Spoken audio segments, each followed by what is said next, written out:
नाज़रीन, आप देख रहे हैं रेड लाइन इस्लामाबाद स्टूडियो से। पाकिस्तान के अंदर जत्थाबंदी की सियासत नहीं चल सकती, लेकिन चलती रही है।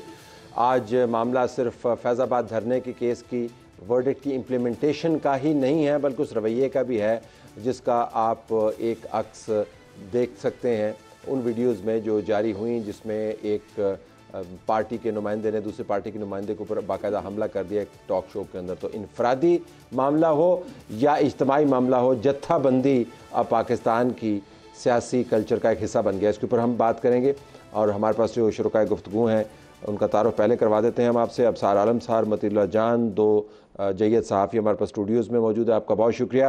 हमारे पास मोहम्मद ज़ुबैर साहब मौजूद हैं पाकिस्तान मुस्लिम लीग नवाज़ की तरफ से, उनका भी शुक्रिया। और हम उम्मीद करते हैं कि शुएब शाहीन साहब जो वकील हैं, इमरान खान के रुकन हैं कोर कमेटी तहरीक इंसाफ, वो भी हमें ज्वाइन करेंगे। लेकिन बात करने से पहले हम आपको ज़रा एक समरी देना चाहते हैं आज जो पाकिस्तान में बहुत कुछ हुआ। चीफ जस्टिस काजी फाइज ईसा ने कहा है कि सिर्फ ये कहना काफ़ी नहीं, दरख्वास्त वापस ले रहे हैं, बताया जाए अमल दरामद कितना हुआ, मट्टी पाव नहीं चलेगा। इस्लामाबाद हाई कोर्ट ने तौहीन अदालत केस में डीसी इस्लामाबाद का गैर मशरूत माफ़ीनामा मुस्तरद कर दिया। जाली बैंक अकाउंट्स और तोशाखाना केसेस में आसिफ जरदारी और यूसुफ रजा गिलानी 24 अक्टूबर को तलब। राना सनाउल्लाह कहते हैं 9 मई के मुजरिम इलेक्शन लड़ने के अहल नहीं, कौम नवाज शरीफ को 2013 वाला मैंडेट दोबारा दे। सूबाई एपेक्स कमेटी इजलास में आर्मी चीफ ने गैर कानूनी माशी सरगर्मियों के खिलाफ क्रैकडाउन तेज करने की हिदायत कर दी। प्रोग्राम का आगाज़ करते हैं, ज़ुबैर साहब के पास चलते हैं जी। पहले ज़रा पूछ लें कि जत्थाबंदी की सियासत है वो तो इन्होंने बहुत भुगती है। ज़ुबैर साहब, मैं एक और जाविये से बात करना चाहूँगा। जो गालम गलोच है वो हमने देखा किस तरीके से होती आई है, वो अभी भी जारी है, लड़ाई मार कुटाई भी जारी है। फैज़ाबाद धरने ने वो पुरानी जत्थाबंदी की जो साजिश थी उसको भी दोबारा से रिवाइव कर दिया है। लेकिन इसके बावजूद जो गैलप का सर्वे आया है उसमें पाकिस्तान तहरीक इंसाफ की जो पॉपुलैरिटी है उनके कायद की, वो आपके कायद से कहीं आगे है। तो मैं आपसे पहले एक इनिशियल रिएक्शन जानना चाहूँगा कि तमाम तर इखलाकी और सियासी इक़दार की पामाली बज़ाहिर होते हुए जब हम देखते हैं तो एक तरफ से हो रही होती हैं। आपकी पार्टी भी कुछ हिस्सा उसने डाला बीच में कभी कभी, लेकिन ये नौबत कभी नहीं आई। लेकिन जो पॉपुलैरिटी है वो उनकी ज़्यादा नज़र आती है सर्वे में, इसकी क्या वजह? अच्छा, गैलप, मैं उन लोगों में नहीं हूँ जो बिल्कुल रिजेक्ट कर देते हैं कि सर्विस कुछ नहीं कहते हैं।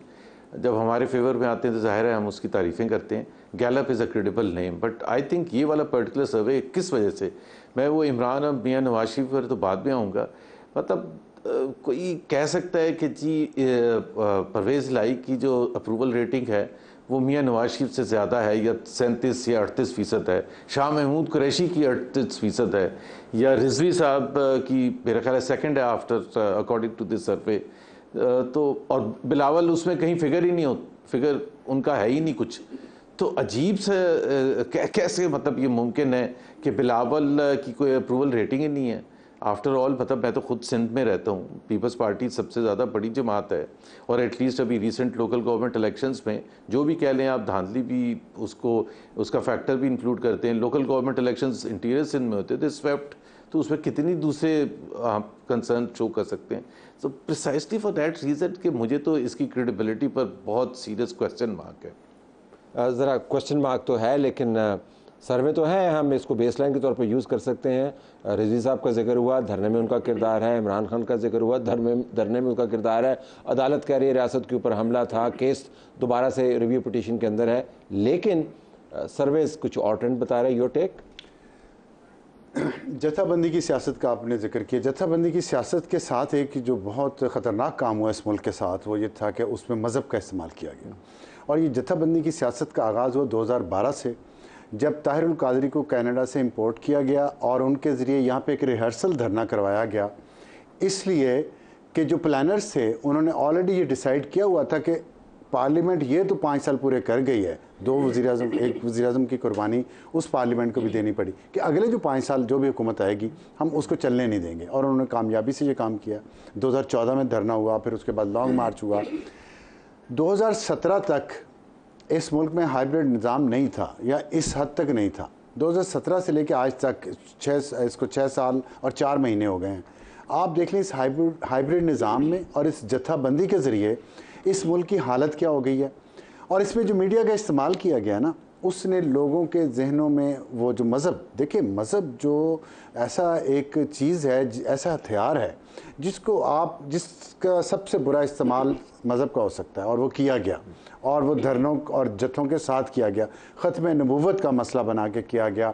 और जस्टिस काजी फैज़ ईसा की जजमेंट के अंदर इसके ऊपर काफ़ी मुफस्सल अंदाज से बात भी की गई। तो जब इतनी आप बदनीयती हो इस मुल्क के साथ और उस पर मीडिया का इस्तेमाल मुसलसल किया गया, मैंने उस दिन बताया भी है हकीकत कि 2 या 3 टीवी चैनल्स की इजाज़त थी कैंटोनमेंट में और DHA में देखने की लोगों को, जो प्रोपेगेंडा कर रहे थे मुसलसल। और वो जब आप खुद अपने लोगों को, मैं अपने घर में अपने बच्चों बाकी कोई चैनल कैंटोनमेंट्स में नहीं चलते थे, कैंटोनमेंट मैसेज की मैं बात कर, ठीक है, मैसेज की, और कैंटोनमेंट में जो 2 इंडिपेंडेंट चैनल्स हैं वो नहीं चलते थे जिनकी पॉलिसी इंडिपेंडेंट थी, तो और DHA में भी वो नहीं चलते थे जिसका जजमेंट में भी जिक्र है, जियो और डॉन। मैं ये कह रहा हूँ कि अगर मैं अपने बच्चों को अपने घर में उनको एक ऐसी चीज़ टीवी पे दिखाता रहूँ जो उनको किसी और दुनिया में ले जाए, तो फिर मैंने वो नस्ल तो तबाह कर दी। अब आप जो मर्जी कर लें बाहर, तो ये सर्वे जो है ना, ये सर्वे वो जहर दिखा रहे हैं, रिफ्लेक्शन जो मर्जी कर दें आपने कहा, पिछले 12 साल से इस मुल्क के साथ किया गया। तो जस्टिस काजी फैज़ ईसा की कोर्ट अपना जजमेंट, रिव्यू पिटिशन, अब सार करें जो मर्जी कर लें, इसमें वक्त लगेगा, तो कोर्ट भी कुछ ऐसा कर सकती है कि इस ट्रेंड को रिवर्स किया जाए, या आपके ख्याल में बहुत ही नैरो किस्म का पाथ है जिसको वो इस वक्त परसू कर रहे हैं? देखिए, बिल्कुल कर सकती है। अब सवाल यह है कि क्या जस्टिस फैज़ ईसा जो हैं वो सब कुछ करेंगे इतने मुख्तसर सी मुद्दत में? 13 महीने का उनके पास टाइम है। एक कोशिश ज़रूर हुई है, बड़ी कामयाब कोशिश हुई है, और वो है जो लाइव टेलीकास्ट फुल कोर्ट का हुआ था, उसमें जिस लेवल की डिस्कशन हुई थी और जिस तरीके से रीजनिंग और आर्गूमेंट्स और दलील के ऊपर बात हुई थी, तो हमारी सोसाइटी में बड़ी प्लेजेंट सी एक सरप्राइज़ लोगों ने महसूस की, और ख़ास तौर पे जो पढ़े लिखे लोग थे। अब ज़रूरत इस बात की है कि कोर्ट की जितनी भी कार्रवाई है उसको अगर लाइव टेलीकास्ट किया जाए, उर्दू लैंग्वेजेस में किया जाए, बल्कि रीजनल लैंग्वेजेस में हमारी किया जाए, लोगों को मालूम हो कि पढ़े लिखे लोग किस तरह रीजनिंग के साथ बात करते हैं और जत्थाबंदी पे बिलीव नहीं करते। ये नहीं होता कि जिन लोगों के पास 50-60 बंदा है तो वो अपनी बात मनवाता है। होता यह है कि एक वकील भी अगर रोस्टम पे खड़ा है और अपने असूल पे डट गया है तो वो 15 के 15 जजों को भी पछाड़ सकता है। तो ये एक मिसाल हमने देखी, जस्टिस काजी फैज़ ईसा खुद रोस्टम पे अकेले खड़े होके उन्होंने अपने साथी, लेकिन हकीकत यही भी है, ये भी है जिसकी तरफ उन्होंने आज इशारा भी किया कि ये रिव्यू पिटिशन जो है 4 साल से नहीं लगी, और जिन जमातों ने या जिन अफराद ने या जिन पार्टीज़ ने रिव्यू पिटिशन फाइल की, अब वो धड़ाधड़ जिस अंदाज से फाइल करते हैं, धड़ाधड़ वो वापस भी ले रहे हैं। तो कोर्ट के सामने तो अपने जजेस का मामला भी है जिन्होंने ये रिव्यू पिटिशन नहीं लगाई, इन वकला का मामला भी है, उन अदालती लोगों का मामला भी है जो रिटायर होकर आराम से अपने घर पे चले गए हैं, हुकूमत का मामला भी है। और मैं ज़ुबैर साहब के पास आऊँगा, हुकूमत के वन लाइनर में ये कहना चाहूँगा कि सुप्रीम कोर्ट जो आपने पूछा था क्या कर सकती है, अगर सुप्रीम कोर्ट इस फैज़ाबाद धरना केस के ऊपर अमल दरामद करवा ले, और अमल दरामद का मतलब यह है कि लोगों को नज़र आए कि जो लोग उस धरने को सपोर्ट करने में मुलव्वस थे, जिन लोगों ने साजिश की, चाहे वो सरकार के थे चाहे वो फौज के थे, अगर उनके खिलाफ ठोस कार्रवाई हो जाती है तो फिर मेरे ख्याल में इस तरह की जत्थाबंदी की जो है वो पेशबंदी। However, there's a problem, और ये प्रॉब्लम लेके मैं ज़ुबैर साहब के पास आ रहा हूँ। ज़ुबैर साहब, मामला सिर्फ ये नहीं है कि जत्थाबंदी के ज़रिए आपकी हुकूमत का गला दबोचा गया और उसका मैंडेट जो है उसका सबवर्ट किया गया, मिनिस्टर्स की रेजिग्नेशंस ली गई। मसला ये भी है कि आपकी हुकूमत की तरफ से जब भी हम बात करते हैं, हम नुमाइंदगान से, इसी स्टूडियो के अंदर खाकान अब्बासी साहब मौजूद थे और हमसे तफसीलात मांगते हैं, तो अभी भी हॉकी खेल रहे हैं कि आप एहसन इकबाल से बात करें, वो वफाकी वज़ीर दाखिला थे, तफसीलात नहीं बताते हैं। और ये जो मुआहदा है जो मेरे ख्याल में हमें दिखाना चाहिए, जो फैज़ाबाद धरने के बाद मुआहदा हुआ, ये तो उस जत्थाबंदी को मुकम्मल तौर पर इंडोर्स करता है। बदकिस्मती से इसके ऊपर आपकी हुकूमत के वज़ीर दाखिला के दस्तखत मौजूद हैं। सो हम ये आर्गूमेंट कर रहे हैं कि जत्थाबंदी जो है नहीं होनी चाहिए, but here is a document जो आपकी हुकूमत ने खुद साइन किया। नहीं, मेरा ख्याल है उसमें थोड़ा सा ग्राउंड रियलिटी को भी देखना चाहिए कि हमारी हुकूमत को कैसे फोर्स किया गया था। मैं वो याद दिलाने के लिए कि हमारी हुकूमत के पास पावर कितनी थी, आपको याद है मियां नवाज शरीफ का एक केस लगा था आई थिंक अकाउंटेबिलिटी कोर्ट पे, और इंटीरियर मिनिस्टर थे एहसन इकबाल साहब जिसका आप जिक्र कर रहे हैं, और उनको एक अफसर ने, जो आप कह सकते हैं मच जूनियर और मातहत मिनिस्ट्री ऑफ इंटीरियर के थे, उन्होंने उनको अंदर जाने से रोक दिया था और बड़े नाराज़ होके एहसन इकबाल वहाँ से वापस आए थे बड़ी बहस करके कि जी मुझे अंदर जाने दें। So this was the power of the government.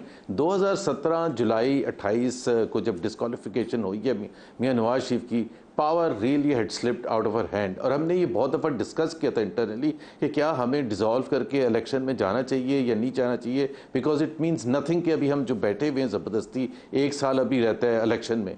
और उसमें एक व्यू पॉइंट था जो प्रिवेल किया था कि जी हमने जो कमिटमेंट एक की है बिजली के कारखानों के हवाले से, बिजली लाने के हवालों से, वो अपने लास्ट स्टेजेस पर है।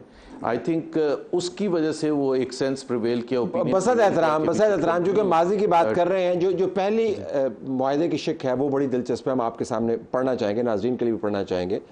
वफाकी वज़ीर कानून ज़ाहिद हामिद, जिनकी वजारत के ज़रिए इस कानून की तरमीम पेश की गई, फौरी अपने ओहदे से बरतरफ मुस्ताफ़ी किए जाएँ।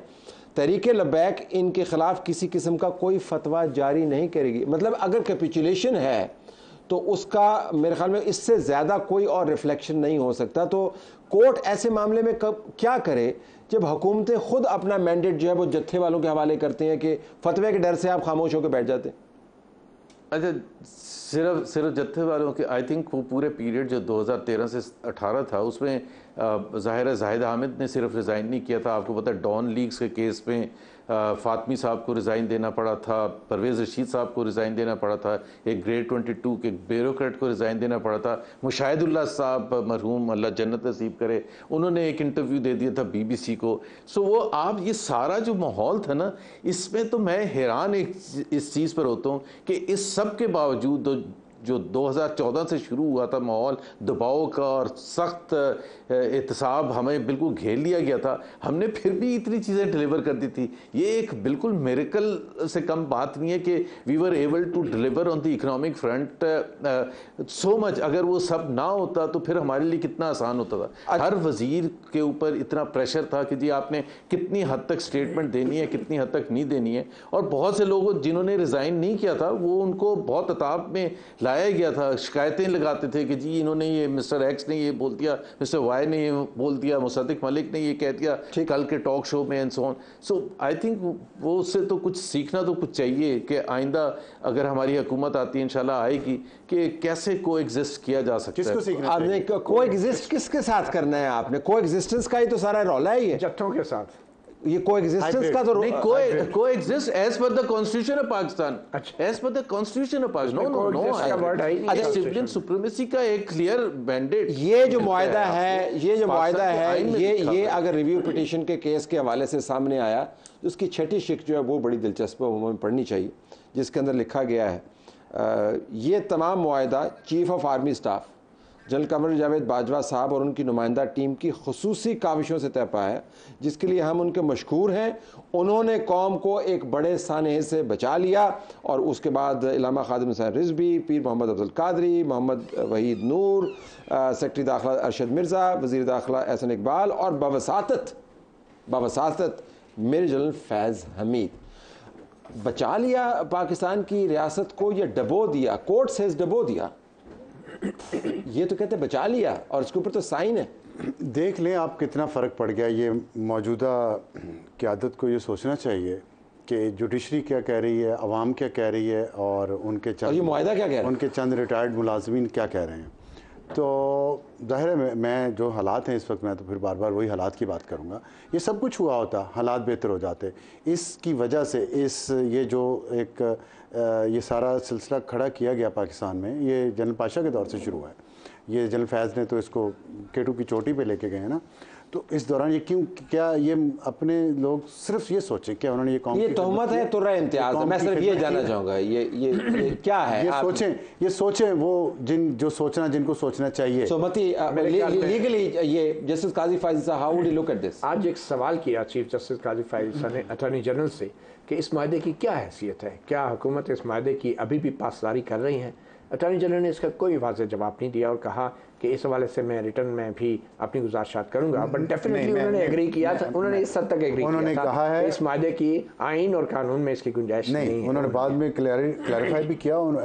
उन्होंने ये कोर्ट को यकीन दहानी कराई है कि हुकूमत इस फैसले पर अमल दरामद करेगी। इस फैसले पर इस पे नहीं, हम मुआहदे की बात कर रहे हैं। अच्छा, मुआहदे की, अच्छा, मुआहदे के हवाले से उन्होंने कहा कि हम इन रिटर्न आपको इसके हवाले से जवाब देंगे। मैंने कहा मैंने क्या मिस कर दिया आज की प्रोसीडिंग। नहीं। अच्छा, दूसरी बात ये है कि ये इट्स अ शेम, क्योंकि जस्टिस काजी फाइसा ने, आपको याद है कोयटा कमीशन के अंदर भी बहुत सारी चीज़ें इन्वेस्टिगेट करके बताई थी और उसमें भी इस कोल्यूजन को उन्होंने हाईलाइट किया था। उसके बाद फैज़ाबाद धरना केस के फैसले में भी उन्होंने इसी कोल्यूजन को हाईलाइट किया और ये मुआहदा जो है ये पिवटल है और इस मुआहदे की बुनियाद पे जस्टिस काजी फाइसा ने ये वाज़ेह किया और डिक्लेयर किया है कि रिट ऑफ द स्टेट जो है इससे एस्टैब्लिश नहीं होती हैं। और ये जो दस्तखत किए गए हैं ये भी जो यूनिफॉर्म लोग हैं, आर्मी का जो डिसिप्लिन है उसके तहत। And the interior minister, let's not forget the interior minister Hassan Iqbal साहब। ये देखिए इसमें जो मुआहिदा है कितना खौफनाक लग रहा पढ़ते हुए ना, कि वो हो क्या हालात थे। यही सब लोग थे ना जो बाद में जब उनको उठाया गया और सब किस तरह टीवी चैनल पे टीवी कैमरे के सामने आके माफिया मांग रहे थे, पीर अफजल कादरी और जो भी है, खादिम रिजवी को भी अंदर रखा, कुछ हुआ? कोई पत्ता तक भी इस मुल्क में कोई गमला भी टूटा? तो जब करना चाहती है ना रियासत, सीधे रास्ते पे चलना चाहती है तो चल कौन सी रियासत? हमारी रियासत आईनी रियासत या गैर आईनी रियासत? बिकॉज वो आईनी रियासत भी है। हमारे लिए जिन्होंने दस्तखत किए हैं वो सारे, जिनका शुक्रिया अदा किया गया इस मुआहदे में, मैं उनकी बात कर रहा हूं कि जब करना चाहेंगे तो let me welcome Shoaib Shaheen साहब, आपका बहुत शुक्रिया, आपने भी ज्वाइन किया।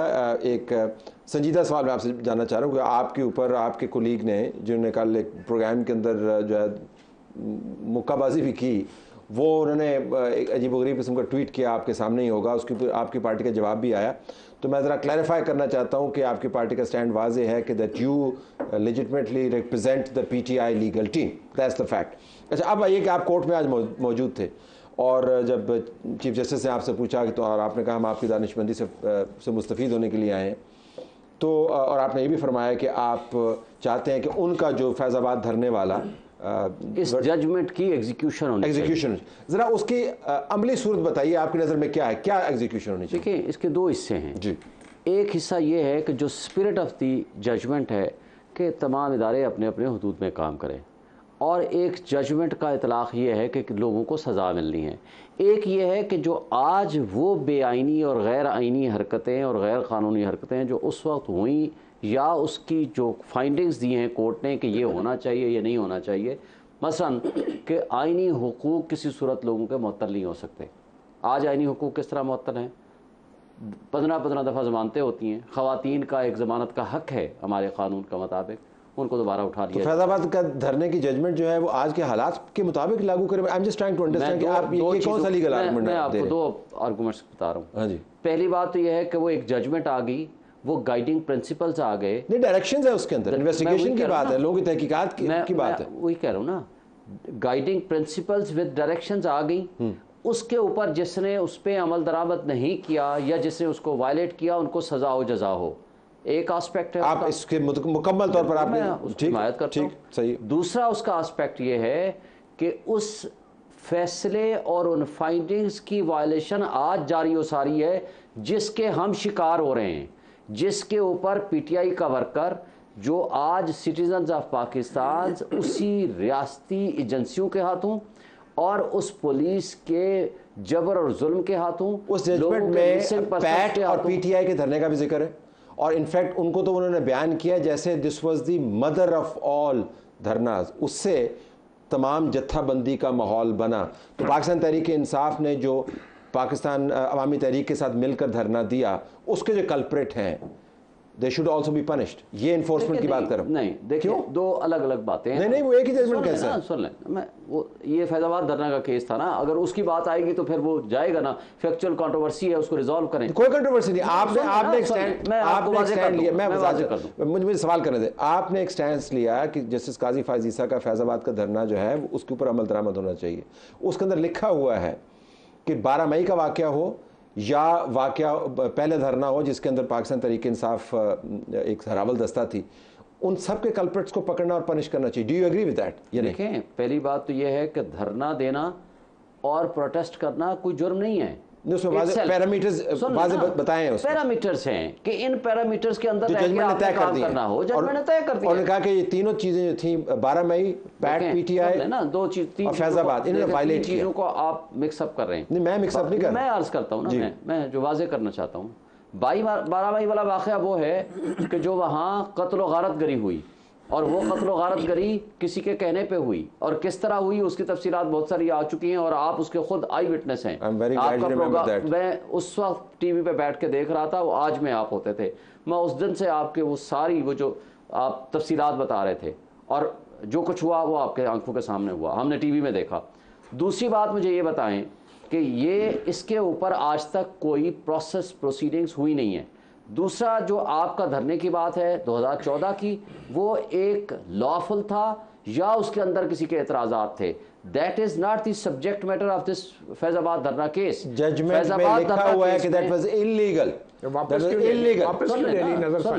फैजाबाद धरना, अगर आप एक मिनट होल्ड करें, मुझे आपने 2014 की बात, ज़ुबैर साहब के पास जाने, he has to go as well, he is hosting a dinner. Zubair साहब 2014 तक आप टेप रिवाइंड करके लेके जाएं।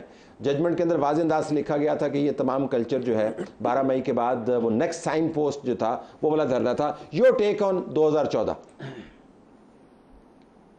2014 का धरना देखें, शाहीन साहब जो बात कर रहे हैं ना, असूली तौर पर तो बिल्कुल ठीक कर रहे हैं कि धरना देना या प्रोटेस्ट करना, रैली करना बिल्कुल ठीक है, लेकिन वो जो 2014 का धरना था वो एक कॉन्स्पिरेसी का हिस्सा था to unseat the legal government of मियां नवाज शरीफ।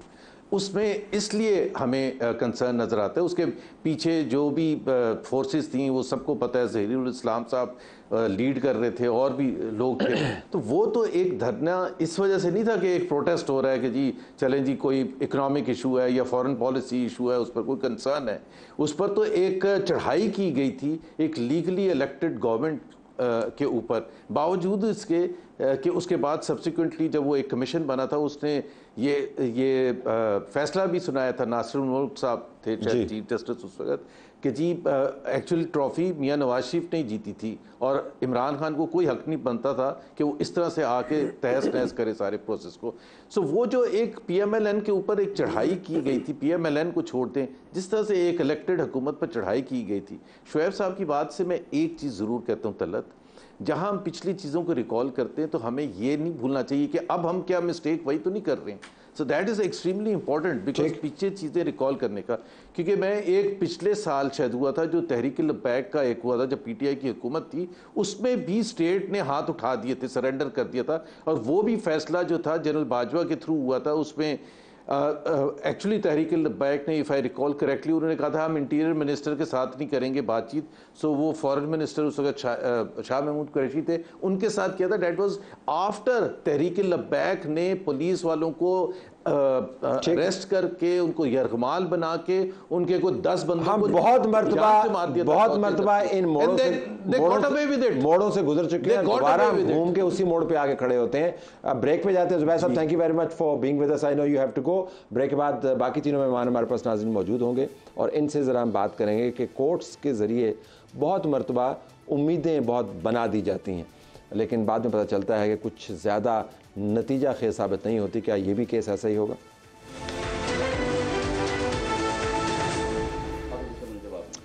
प्रोग्राम में खुशामदीद नाज़रीन। ज़रा हम अपने पैनलिस्ट से पूछ लेते हैं कि कोर्ट की तरफ से फैज़ाबाद धरने के हवाले से जो मामला चल रहा है, कहीं बहुत ज़्यादा तो उन्होंने तवक्कुआत का अंबार नहीं लगा दिया। 3-4 केसेस हैं अबसार, उसके अंदर 12 मई का भी जिक्र हुआ, PTI पैट धरने का भी जिक्र हुआ, फैज़ाबाद का भी जिक्र हुआ। तो सबकी तवक्को बन गई कि 12 मई का भी फैसला होगा, 2014 का भी फैसला होगा, फैज़ाबाद धरने का भी फैसला होगा।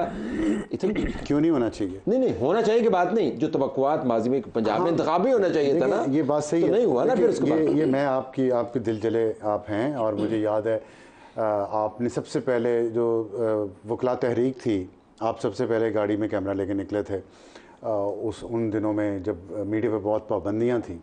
तो आपके भी बड़े ख्वाब थे, मेरे भी थे, मतीउल्लाह के भी थे, शुएब शाहीन साहब के भी थे, पूरी कौम के बड़े ख्वाब थे कि वो जब इफ्तिखार चौधरी साहब वापस आएंगे, जजेस बहाल होंगे, तो इस मुल्क में इंसाफ का बोलबाला होगा, रिफॉर्म्स होंगी। नहीं हुआ। इसके बाद सियासी हुकूमतों ने भी, जर्नलों ने भी हमें हमेशा मायूस किया है, ये बात आपकी ठीक है। और दूध का जला छाछ भी फूंक फूंक कर पीता है। मुझे भी इसमें है कि क्या कुछ हो सकता है, लेकिन जैसे कि मती ने कहा टाइम सिर्फ 13 महीने का है मौजूदा चीफ जस्टिस साहब के पास। अब उसमें क्या कुछ कर सकते हैं, कम से कम हम सब दुरुस्त कर लें, कुछ ऐसे रूल्स एंड रेगुलेशन बना लें कि जो आने वाले चीफ जस्टिस हैं जिनके बारे में शकूक हैं बहुत गहरे, और उसकी वजह यह है कि उनके माजी के जो काम उनके हैं वो इस तरह के हैं कि वो कोई बहुत काबिल फ़ख्र नहीं है, तो वो आके वो फिर ये टोन सेट कर दें, टोन सेट ऐसी करें कि जो बदली ना जा सके। और जाहिर है मीडिया भी अपना काम कर रहा है। पार्लियामेंट को देखें, पार्लियामेंट को बिल्कुल भूल जाते हैं बात करते हुए।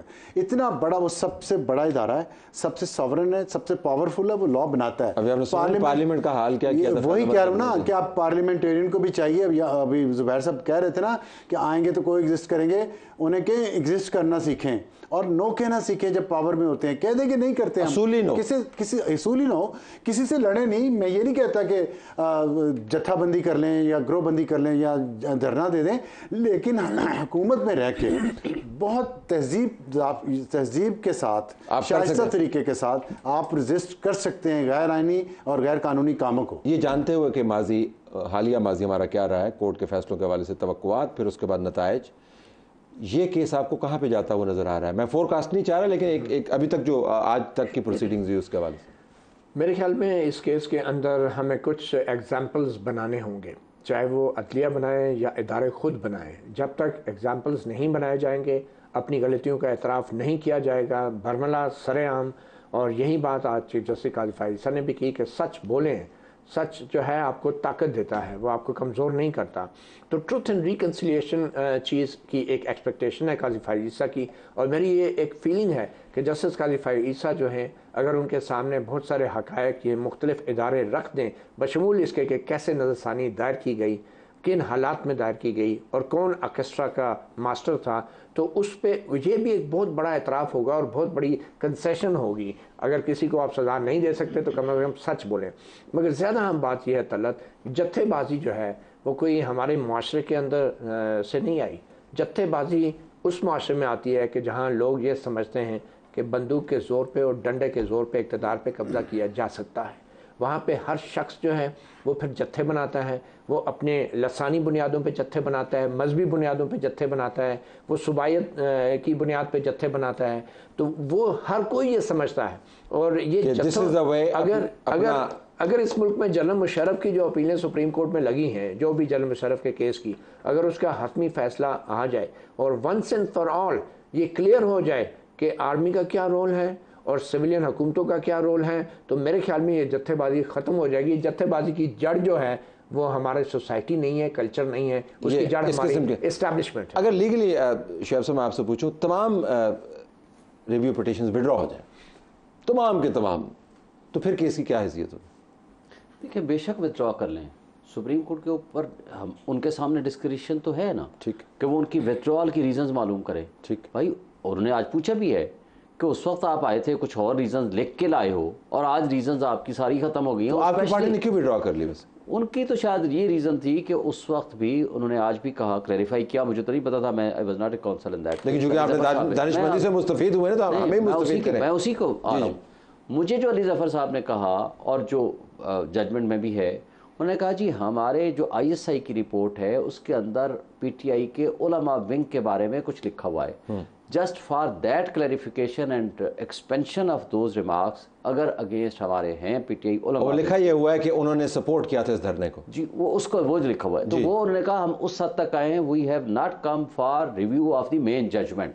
उन्होंने वो आज उसको क्लैरिफाई भी किया है। मेरी अली ज़फ़र साहब से तफसील से इस मौजू पे बात हुई है, लिहाजा ये मैं कहना हूँ। लेकिन अहम क्लैरिफिकेशन आपको रिव्यू पिटीशन में रहना चाहिए था, क्योंकि बड़ी अहम क्लैरिफिकेशन, अगर आपकी पार्टी के उलमा विंग उस धरने को एंडोर्स करते हुए ISI की रिपोर्ट के मुताबिक हैं और आपको उसके ऊपर एतराज़ है। मुझे नहीं पता कि इसके ऊपर मेरी तो राय ये थी। हम तो खैर, अगर मैं पर्सनल कैपेसिटी की बात करूँ, इस वक्त ऑफिशियल आपने सवाल किया, पर्सनल कैपेसिटी की बात करें तो मतीउल्लाह जान इसका गवाह है।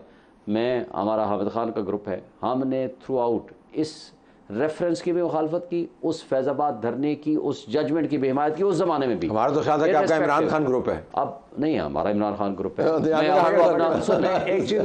मैं उसको अपना लीडर समझता हूँ। मैं कहता हूँ कि गलतियों से पाक कोई नहीं होता, हमने आगे बढ़ना है। और इमरान खान ने अपनी गलतियों का बरमला एतराफ़ भी कई दफ़ा किया। बट यू इसलिए मैं समझता हूँ आप इंडिविजुअल कैपेसिटी में समझते हैं कि आपको पिटीशन वापस नहीं करनी चाहिए? नहीं, मैं कहता हूँ वापस करनी चाहिए। करनी चाहिए नहीं, ये 4 साल बाद चाहिए थी और उस वक्त करनी ही नहीं चाहिए थी। मेरा ये सवाल है कि पिटीशन ही नहीं करनी चाहिए थी। पीटीआई को ये बात समझने पिटीशन के ही नहीं लिए करनी चाहिए थी। 4 साल लग गए। पर्सनल मेरी ये बात समझने के लिए पीटीआई को 4 साल लग गए। नहीं लगा ही केस, अभी तक पिटीशन नहीं लगी उनकी। मैं बताऊं ना, ये रिव्यू एप्लीकेशन बुनियाद क्या बनी? उसकी बुनियाद ये बनी कि जब जस्टिस फायज ईसा ने जब ये फैसला दिया फैज़ाबाद धरने का, तो इसके खिलाफ नज़रसानी के अंदर जो पहली नज़रसानी की दरख्वास्त थी उसमें इतनी सख्त जुबान इस्तेमाल की गई और कहा ये तो जज रहने के भी काबिल नहीं है। और बाद में उसमें उड़ा के रख दिया था काजी फाइज़ ईसा। पहले भी विड्रॉ की, तरमीम की, और आज फिर 4 साल बाद विड्रॉ कर रहे हैं। ये कहने की कोशिश कर रहे हैं एक बात इस धरने की ये जो जजमेंट आई है ना काजी फाइज़ ईसा साहब की, इस जजमेंट की वजह से उनके खिलाफ रेफरेंस तैयार किया गया वज़ारत कानून में और प्राइम मिनिस्टर ने उसको एंडोर्स किया और प्रेसिडेंट के पास भेजा और प्रेसिडेंट ने फिर उसको रेफरेंस को फाइल कर दिया और फिर उसके बाद फिर ब्रदर जजेस ने और इस फैसले के बाद तलत इस फैसले के बाद 25 मई भी हुआ, डी चौक में जिस तरह आग लगी, 9 मई भी हुआ। और ये दोनों वाक़यात ना होते अगर इस फैसले के ऊपर जो है अमल दरामद हो जाता। ये इशू है जी, काजी फाइज़ ईसा साहब का मुद्दा भी यही है कि ये बहुत अहम फैसला इस वजह से नहीं कि उन्होंने लिखा है, इस वजह से कि अगर इसकी इन्फोर्समेंट होती, पुराने कल्प्रिट्स जिसके अंदर आपकी जमात वाज़ेह अंदाज से नज़र आती है, अगर उनको सज़ाएँ होती तो 9 मई का वाक़या ना होता, ना 9 मई का वाक़या होता। जो कल्प्रिट्स हैं, मैं एक बात बता दूँ, जो कल्प्रिट्स हैं वो भी विजिबल हैं, उस ज़माने के भी, वो आज भी विजिबल हैं, तो उनके तक पहुंचना चाहिए। आज जजमेंट मौजूद है उनके सामने। चीफ जस्टिस ऑफ पाकिस्तान माशाल्लाह आप वो विद फुल फोर्स उसको एग्जीक्यूट कराएं। हम तो कहते हैं, देखिए ना, मैंने तो आज मुतालबा किया है, I was the only one, कि जब मैंने कहा कि जी आज 31 तारीख ना रखे, हमारे इलेक्शन है, ताकि हम इसमें, बड़ी पावर है, उन्होंने आपकी बात मान ली, उनकी मेहरबानी है, लेकिन उन्होंने एक मेहरबानी और की। मैंने कहा जी हम इस जजमेंट का एग्जीक्यूशन चाहते हैं, हमारा ये मुतालबा है आपसे। इसकी वजह क्या है? दूसरी बात सुन लेना, सुन ले, मैं एक बात करूँ ना, नहीं नोट कर लेना, अब ये एस्टैब्लिशमेंट नोट कर लेना, अब आप एस्टैब्लिशमेंट के तो नुमाइंदे ना बने ना। नुमाइंदा नहीं बन रहा, मैं एक बात कर रहा हूँ, मुझे बात नियत है वो आइन और कानून सुनने की आदत भी डाले यार, ये तो बुरी बात है। मैं आपकी बात पे नहीं, हमें कहते हुए ठीक लगता है कि भाई इस पे अमल होना चाहिए, लेकिन अब पीटीआई इतना बड़ा यू टर्न लेके कहे कि इस पे अमल करे, उसकी वजह तो एक ही हो सकती है कि आप ये एस्टैब्लिशमेंट की रॉन्ग साइड पे बात सिर्फ आप कहते हैं कि एस्टैब्लिशमेंट को, बात ये है जिसने उस वक्त जुर्म किया जो आज जुर्म कर रहा है। देखें, एक है जुर्म का इर्तकाब जिसने किया है उसको 10 साल बाद भी सजा हो सकती है, एक है जुर्म का इर्तकाब मुस्तकिल बुनियादों पर ऑन गोइंग है। आज हम उस मुस्तकिल ऑन गोइंग प्रोसेस ऑफ जुर्म के विक्टिम हैं। आज हम जबर और जुल्म की फिजा में जुर्म करने वाले, आज पूरी कौम उसकी विक्टिम है। बात सुन लेना, जिन्होंने जुर्म का इर्तिकाब किया और जिस जज ने फैसला उनके बारे में लिखा, उसके खिलाफ आपकी जमात ने भरपूर कैंपेन चलाई, उसकी तजलील का बाकायदा बंदोबस्त किया, कैरेक्टर असैसिनेशन से लेकर और अभी तक वो कैंपेन जारी है। नहीं बहुत हद तक कैंपेन जारी है। ऐसी कोई बात नहीं है भाई, मैं स्पोक्स पर्सन हूँ ना, ऑफिशियल स्पोक्स पर्सन हूँ। मैंने आज कहा है, मुतालबा किया है कि उस जजमेंट का एग्जीक्यूशन होना चाहिए, और अगर ये एग्जीक्यूट हो गई तो पहले जो कहते रहे वो क्या, सुन लें, एग्जीक्यूट हो गई तो ये एक संगे मील होगा और तारीख हमारा पाकिस्तान एक नए रुख पे चढ़ेगा। और दूसरी बात आपको, ये आपको नई अदालत में ये बात नहीं कही सर, एक सेकंड वहां पे अपने एक सेकंड सर, मैंने बाहर आकर कहा, ज़ाहिर बेंच में तो मैंने आर्गू नहीं करना था ना आपसे, पूछा था काजी साहब ने कि आपका, मैंने कहा हम इसकी एग्जीक्यूशन चाहते हैं। नहीं कहा आपने ये गवाएं, मैंने खुद कहा एग्जीक्यूशन चाहते हैं अदालत के अंदर। मतलब जान आप बताएं, अदालत के अंदर, अदालत के अंदर कहा है, अदालत के अंदर ये बात आपने सुना नहीं, लेकिन आप ये बताएं 4 साल तक खामोश क्यों रहे आप? भाई 4 साल की खामोशी आपको अभी बताता हूँ, मुझे एक बात बता देना, एक बात तो मान लेना जो मैंने कहा है। वो एक ने सुना, एक ने नहीं सुना, अब आगे चले ना। आप 4 साल में एक मान ली, अब आगे जा रहे। देखिए मैं 4 साल में आप एक पेज पे थे ना। देखिए सुन लेना सर, बात ये है, मैंने पहले भी कहा, कोई फरिश्तों की हुकूमत नहीं थी पीटीआई की, गलतियां उनसे हुई हैं, हम कब कहते नहीं हुई। और दूसरी बात यह है कि इमरान खान ने अपनी गलती को एक्सेप्ट किया है। मसलन बाजवा साहब के एक्सटेंशन को एक्सेप्ट किया, जी गलती थी, उन्हें एक्सेप्ट किया कि ये रेफरेंस गलत था। अगर गलती किसी ने मानी है, आगे हम चलना चाहते हैं, आगे बढ़ना चाहते हैं, तो इस वक्त तमाम लोगों को आगे बढ़ना पड़ेगा।